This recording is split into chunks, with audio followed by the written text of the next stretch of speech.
ಶ್ರೀರಾಮ ಸಮರ್ಥ. September 6.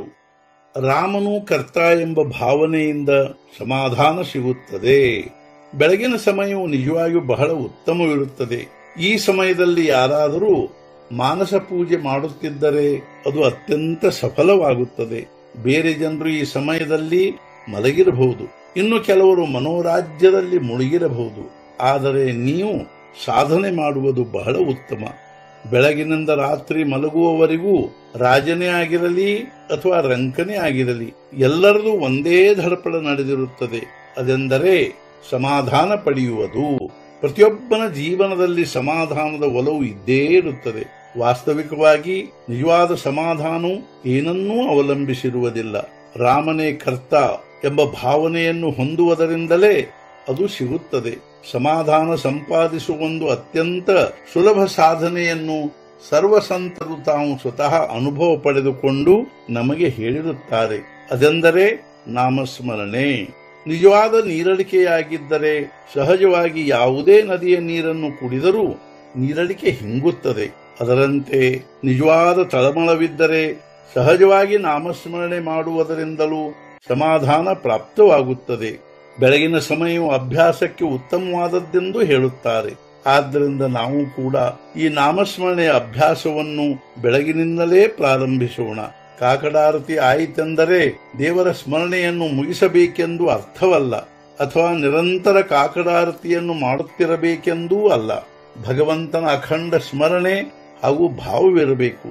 ಇದರಲ್ಲಿ ಎಲ್ಲವೂ ಅಡಕವಾಗಿದೆ. ನೀವು ಅತ್ಯಂತ ಆಸ್ಥೆಯಿಂದ ಹಾಗೂ ತಳಮಳದಿಂದ ಈ ಅಭ್ಯಾಸ ನಡೆಸುವಿರೆಂದು ನನಗೆ ವಿಶ್ವಾಸವಿರುತ್ತದೆ. ಇದರಿಂದ ರಾಮನು ನಿಮ್ಮ ಕಲ್ಯಾಣ ಮಾಡುತ್ತಾನೆ. ನಾಮ ತೆಗೆದುಕೊಳ್ಳುವಾಗ ಬೇರೆ ವಿಚಾರಗಳು ಮನಸ್ಸಿನಲ್ಲಿ ಬರುತ್ತವೆ ಎಂದು ಎಲ್ಲರ ತಕರಾರು ಇರುತ್ತದೆ. ಆದರೆ ನಾವು ಅವುಗಳ ಕಡೆಗೆ ಗಮನ ಕೊಡಬಾರದು. ಹೇಗೆಂದರೆ, ಒಬ್ಬ ಮನುಷ್ಯನು ದಾರಿಯಲ್ಲಿ ಹೊರಟಾಗ ಆ ದಾರಿಯಲ್ಲಿ ಯಾರು ಭೇಟಿಯಾಗಬೇಕೆಂಬುದು ಅವನ ಅಧೀನದಲ್ಲಿರುವುದಿಲ್ಲ. ಅಲ್ಲದೆ ಯಾರಾದರೂ ಅವನನ್ನು ನಿನಗೆ ದಾರಿಯಲ್ಲಿ ಯಾರು ಭೇಟಿಯಾದರು ಎಂದು ಕೇಳಿದರೆ ಅವನು ಆ ಕಡೆಗೆ ನನ್ನ ಗಮನವಿರಲಿಲ್ಲ ಎಂದು ಅನ್ನುತ್ತಾನೆ. ಅದರಂತೆ ನಾವು ನಾಮ ತೆಗೆದುಕೊಳ್ಳುವಾಗ ಬರುವ ವಿಚಾರಗಳ ಕಡೆಗೆ ಉದಾಸೀನರಿರಬೇಕು.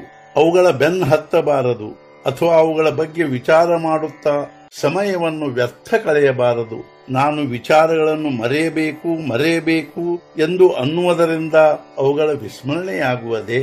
ನಾಮದ ಕಡೆಗೆ ಹೆಚ್ಚು ಲಕ್ಷ್ಯ ಕೊಡಬೇಕು. ಅಂದರೆ ತಾನಾಗಿಯೇ ವಿಚಾರಗಳ ವಿಸ್ಮರಣೆಯಾಗುತ್ತದೆ ಹಾಗೂ ಮುಂದೆ ಅವು ಬರದಂತಾಗುತ್ತವೆ. ಒಮ್ಮೆ ಮಾರ್ಗ ತಪ್ಪಿತೆಂದರೆ ತಪ್ಪಿದ ಮಾರ್ಗದಲ್ಲಿ ವಿರುದ್ಧ ದಿಶೆಯಲ್ಲಿ ನಡೆಯಬೇಕಾಗುತ್ತದೆ ಹಾಗೂ ಯೋಗ್ಯ ಮಾರ್ಗ ಸಿಕ್ಕ ಮೇಲೆ ಆ ಮಾರ್ಗದಲ್ಲಿ ನಡೆಯಬೇಕು. ಇದೇ ಅಭ್ಯಾಸವಾಗಿರುತ್ತದೆ. ಈ ರೀತಿ ಧ್ಯೇಯ ಸಾಧಿಸುವವರೆಗೂ ಮಾಡುತ್ತಿರುವುದೇ ತಪಶ್ಚರ್ಯವಾಗಿರುತ್ತದೆ. ಬ್ರಹ್ಮಾನಂದ ಮಹಾರಾಜರು ನಿಜವಾದ ತಪಶ್ಚರ್ಯ ಮಾಡಿದರು. ಅವರು ಇಷ್ಟು ದೊಡ್ಡ ವಿದ್ವಾಂಸರು. ಆದರೆ ಅವರು ತಮ್ಮ ಎಲ್ಲ ಬುದ್ಧಿಯನ್ನು ರಾಮಚರಣದಲ್ಲಿ ಸಮರ್ಪಿಸಿದರು. ಜಗತ್ತಿನಲ್ಲಿಯ ಉಳಿದ ವಿಷಯಗಳಿಗಿಂತಲೂ ಇದನ್ನು ಮಾಡುವುದರಿಂದಲೇ ನಿಶ್ಚಿತವಾಗಿ ತಮ್ಮ ಕಲ್ಯಾಣವಾಗುತ್ತದೆಂದು ಅನಿಸಿದ್ದರಿಂದಲೇ ಅವರು ಈ ಮಾರ್ಗವನ್ನು ಸ್ವೀಕರಿಸಿದರು ಹಾಗೂ ಅದಕ್ಕೆ ತಮ್ಮನ್ನು ತಾವು ಸಮರ್ಪಿಸಿಕೊಂಡರು. ಆದ್ದರಿಂದ ದೊಡ್ಡ ಸಾಧಕರು ಯಾವ ಮಾರ್ಗದಿಂದ ಹೋಗಿರುತ್ತಾರೋ ನಾವು ಕೂಡ ಆ ಮಾರ್ಗದಲ್ಲಿಯೇ ನಡೆಯಬೇಕು. ಇದರಲ್ಲಿಯೇ ನಮ್ಮ ಕಲ್ಯಾಣವಿರುತ್ತದೆ. ಇಂದಿನ ಮುಖ್ಯ ವಿಚಾರ, ನಾಮದಲ್ಲಿ ಇದ್ದುಕೊಂಡು ರಾಮನೇ ಕರ್ತ ಎಂಬ ಭಾವನೆಯನ್ನು ದೃಢಪಡಿಸಿಕೊಳ್ಳಿರಿ. ಸದ್ಗುರುನಾಥ ಮಹಾರಾಜ್ ಕಿ ಜೈ. ಜೈ ಜೈ ರಘುವೀರ ಸಮರ್ಥ.